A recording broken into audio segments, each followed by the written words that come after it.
Hello Gelovers, welcome back to my channel Trending Gelo Revive. Kali ini kita akan rangkum alur film India berbahasa Telugu dengan judul Farudu. Film yang dirilis tahun 2010 ini disutradarai oleh Gunasekar dan dibintangi oleh Allu Arjun dan Banu Sri Mehra. Farudu berkisah tentang usaha seorang pria untuk mendapatkan kembali pengantin wanita yang diculik oleh seorang psikopat tepat di saat hari pernikahannya. Penasaran seperti apa cerita film ini? Nah guys, makanya simak rangkuman alur film ini tanpa skip biar ketemu magisnya film ini. Oke, tanpa banyak basa-basi, kita langsung ke TKP.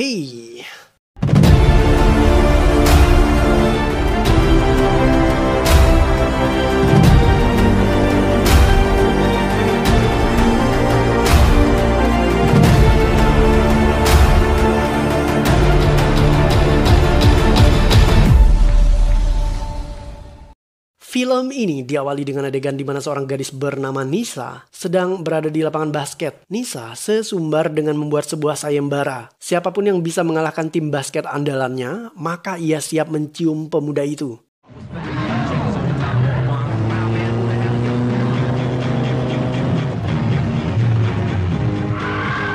Seorang pemuda bernama Sandip muncul di TKP. Ia kemudian menunjukkan skill dewanya bermain basket dengan mengalahkan beberapa pemain andalan Nisa.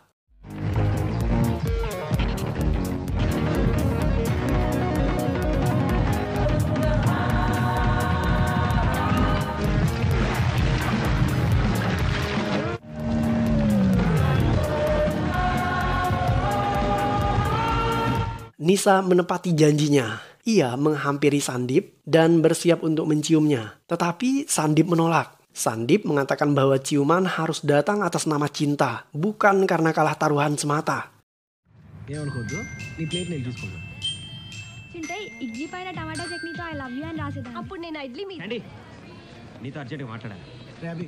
Sandip memiliki teman bernama Uday. Uday dan Swita sudah lama pacaran. Ayah Swita adalah seorang menteri dan ia mau menikahkan Swita dengan pria lain. Agar bisa menghindari pernikahan itu, Swita kawin lari bersama Uday dan mereka terpaksa bersembunyi di kamar Sandip.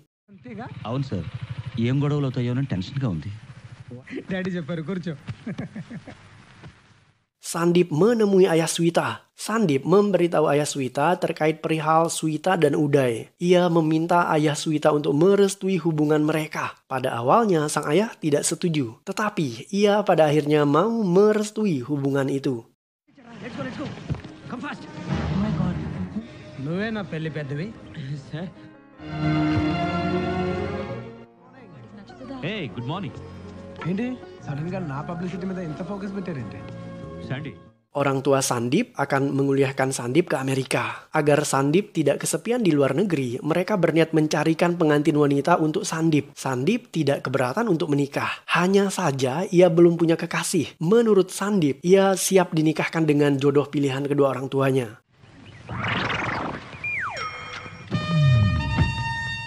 Don't use abusive language. Give respect and take respect. Dilip Raja adalah pencari jodoh profesional. Ia menyewakan jasa biro jodoh. Ayah Sandip meminta bantuan Dilip untuk mencarikan Sandip pengantin wanita. Dilip kemudian menampilkan video gadis berbikini di dalam laptop miliknya untuk dijadikan calon istri Sandip. Sandip dan orang tuanya keberatan karena jodoh itu tidak sesuai dengan yang mereka inginkan. Sandip bahkan mengancam akan membunuh Dilip. Mendengar ancaman itu, Dilip auto melarikan diri. Sejak kejadian itu, Sandip memutuskan untuk mencari sendiri jodohnya.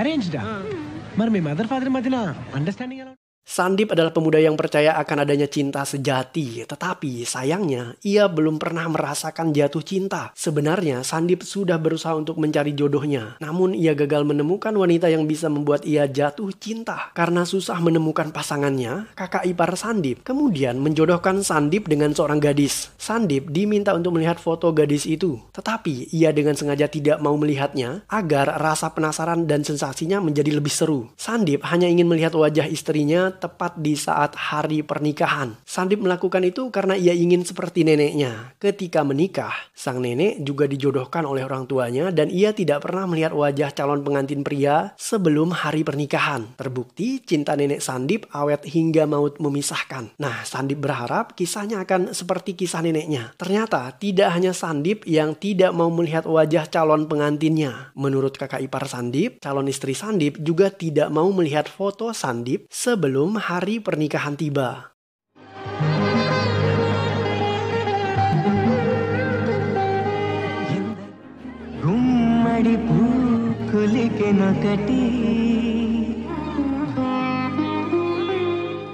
Pernikahan Sandip akhirnya digelar. Untuk pertama kalinya ia melihat wajah calon istrinya dan sebaliknya. Calon istri Sandip juga melihat wajah Sandip. Mereka berdua sama-sama terpesona.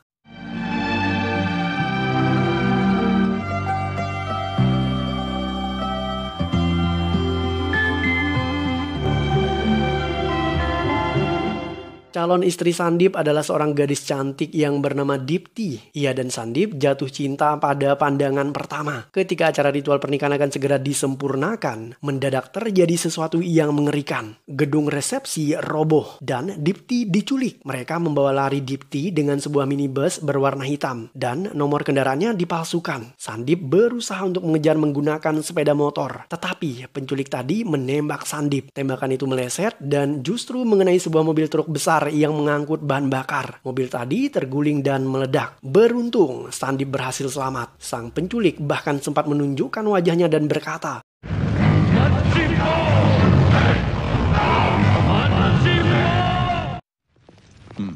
Hello sir I'm really sorry sir Ahmed Khan sorry Sandeep criminals records అన్ని పెళ్లి కొడుకు చూపించాం సార్ వాటిలో అమ్మాయిని ఎత్తుకెళ్ళిన వాళ్ళు లేరన్నారు నువ్వు చెప్పిన ఇనోవా నంబర్ 9999 ట్రేస్ చేశాం అది fake. Polisi berdatangan di TKP. Menurut keterangan kepala polisi, gedung itu dirobohkan oleh penculik agar mereka bisa membawa kabur Dipti. Hanya saja mereka tidak menemukan tersangka penculikan. Bahkan setelah 1 minggu kejadian, polisi tetap saja gagal melacak di mana posisi Dipti saat ini. Orang tua dan keluarga Dipti menangis. Sandip hanya terdiam 1000 bahasa. Hatinya dipenuhi dengan duka lara. Secara adat istiadat pernikahan di India, Sandip sebenarnya belum resmi menjadi suami Dipti. Karena ia belum menyempurnakan ritual mengikat simpul pada pakaian pengantin dan mengelilingi api suci. Dalam isak tangisnya, orang tua Dipti rela jika Sandip mencari calon istri baru untuk menggantikan Dipti. Tetapi Sandip mengatakan bahwa Dipti tetaplah istrinya, sekalipun ritualnya belum disempurnakan. Sandip kemudian berjanji akan menemukan penculiknya dan membawa pulang istrinya.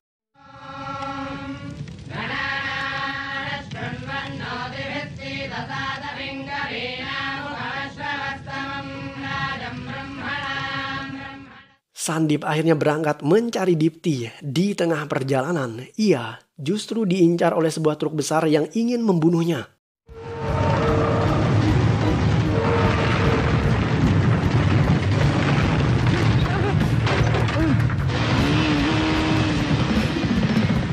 Sandip berniat mengejar truk tadi, tetapi sebuah truk lain muncul dan menabrak Sandip.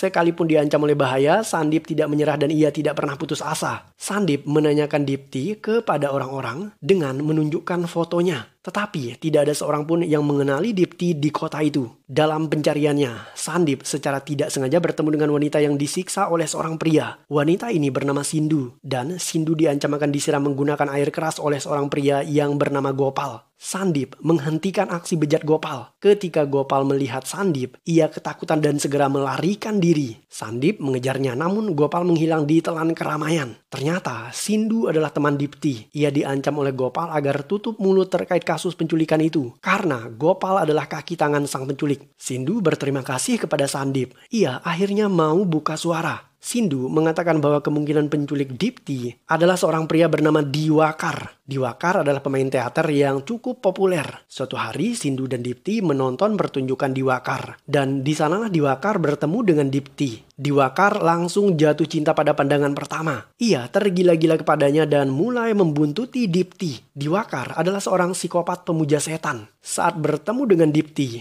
Diwakar menyatakan perasaannya dan langsung meminta Dipti untuk bersenggama dengannya. Dipti menampar Diwakar dengan sendal karena pria itu dianggap sangat tidak sopan. Setelah kejadian itu, Diwakar semakin tertantang untuk mendapatkan Dipti. నిన్ను తెలియక ఊరుకున్నావు. Setelah mendengar kesaksian dari Sindu, Sandip segera meminta polisi untuk menangkap Diwakar. Tetapi polisi angkat tangan. Mereka sangat takut dengan Diwakar karena saudara laki-laki Diwakar yang bernama Prabakar adalah kenalan seorang menteri yang sangat disegani di kota itu. Prabakar berteman baik dengan menteri dan karena bantuan menteri inilah Prabakar dan adiknya Diwakar tidak tersentuh oleh hukum. Sekalipun mereka terlibat berbagai kriminal. Tidak hanya itu, Diwakar adalah seorang psikopat yang super barbar dan ia sangat tangguh. Sandip marah dan kecewa dengan sikap polisi. Ia kemudian memutuskan untuk turun tangan sendiri dalam menghadapi Diwakar. Setelah melihat tekad Sandip, polisi akhirnya mau turun tangan untuk menyelidiki keterlibatan Diwakar dalam kasus penculikan Dipti.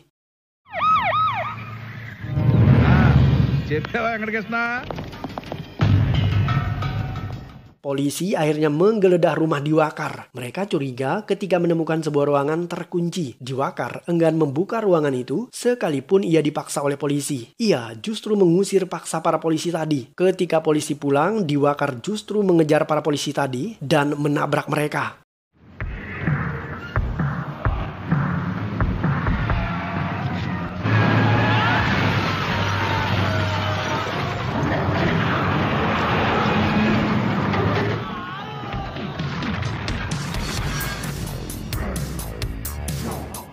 Ibu Dipti menangis membayangkan anaknya. Diwakar pasti sudah merenggut segalanya, termasuk merenggut kesucian Dipti. Sandip kemudian menyatakan kepada ibu mertuanya bahwa ia akan tetap menerima Dipti apa adanya, bahkan jika Dipti sudah ternoda oleh Diwakar.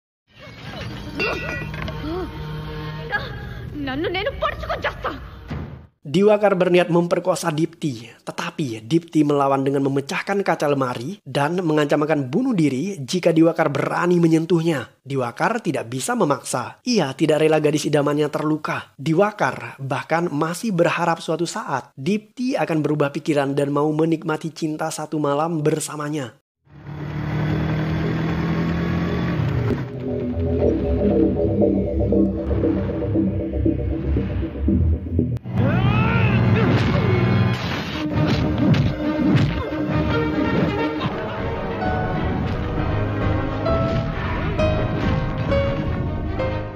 Sandip menyerang anak buah Prabakar. Setelah itu ia menculik Prabakar dan meminta Diwakar agar mau barter tawanan yang mereka sandra. Diwakar setuju. Mereka berjanji untuk bertemu di sebuah jembatan. Barter tawanan akhirnya terjadi. Sandip membawa Prabakar dan Diwakar membawa Dipti. Dan sejurus kemudian,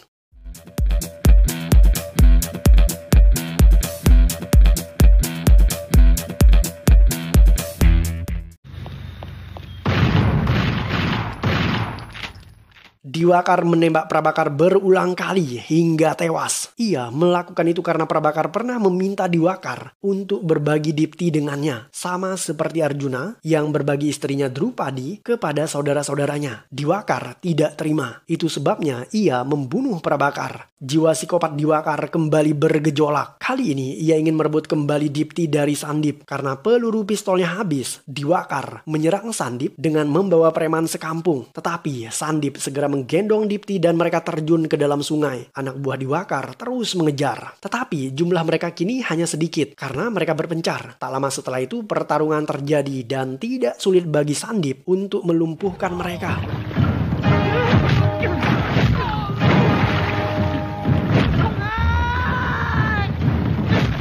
Dipti mendadak jatuh pingsan. Ia lemah dan tidak berdaya karena sewaktu disandra, Dipti memang tidak banyak makan makanan pemberian Diwakar. Sementara itu, anak buah Diwakar lainnya mulai berdatangan. Sandip kembali berlari membawa Dipti. Ia bersembunyi di sebuah rumah. Kebetulan, penghuni rumah tersebut adalah seorang dokter. Dokter itu segera memberikan cairan infus kepada Dipti. Setelahnya, dokter meminta Sandip untuk segera meninggalkan tempat itu karena ia tidak mau mengambil resiko dihabisi Diwakar jika ketahuan ia menampung Sandip. Sandip kemudian berlari membawa Dipti dan ia terus dikejar oleh anak buah Diwakar.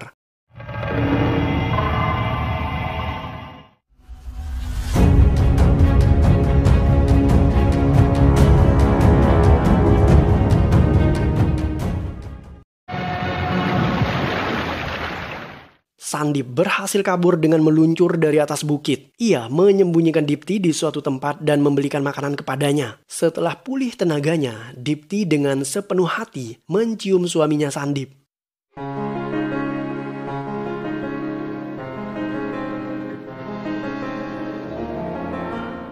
Anak buah Diwakar akhirnya menemukan Sandip dan Dipti sedang berciuman. Mereka berusaha untuk memukuli Sandip, namun Sandip terlalu tangguh yang membuat mereka lari terbirit-birit karena ketakutan. Diwakar sendiri terus mencari Sandip. Ia bahkan memukuli anak buahnya yang dianggap tidak berguna karena selalu gagal menangkap Sandip. Saat Diwakar keasikan memarahi anak buahnya, Sandip dan Dipti menyelinap masuk ke dalam mobil minibus milik Diwakar. Sandip bahkan memasang bahan peledak pada mobil truk Diwakar lainnya. Setelah itu mereka melarikan diri menggunakan mobil minibus tadi. Ketika anak buah Diwakar berniat mengejar menggunakan mobil truk, mobil itu justru meledak.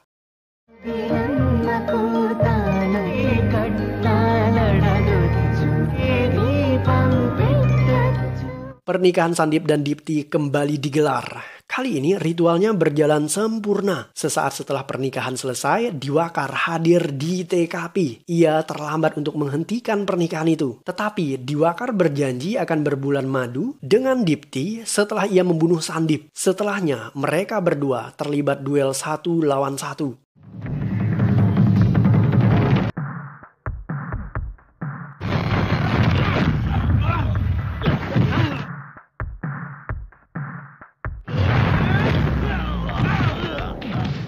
Sebuah pertarungan yang sengit dan seru tersaji. Kekuatan mereka berimbang. Sandip bahkan sempat terpojok dan jatuh pingsan, tetapi ia kembali bangkit dan melanjutkan pertarungannya.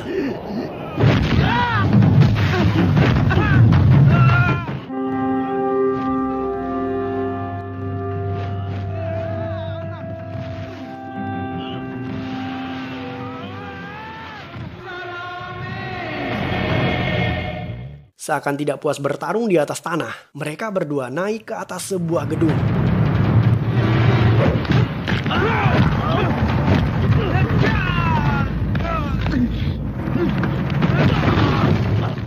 Film ditutup dengan adegan di mana Sandip berhasil mengalahkan Diwakar dan gedung itu roboh bersama dengan tewasnya Diwakar. Sandip berhasil selamat dengan melompat ke atas tumpukan jerami. Sandip dan Dipti akhirnya bisa menikmati malam pertama mereka tanpa gangguan siapapun.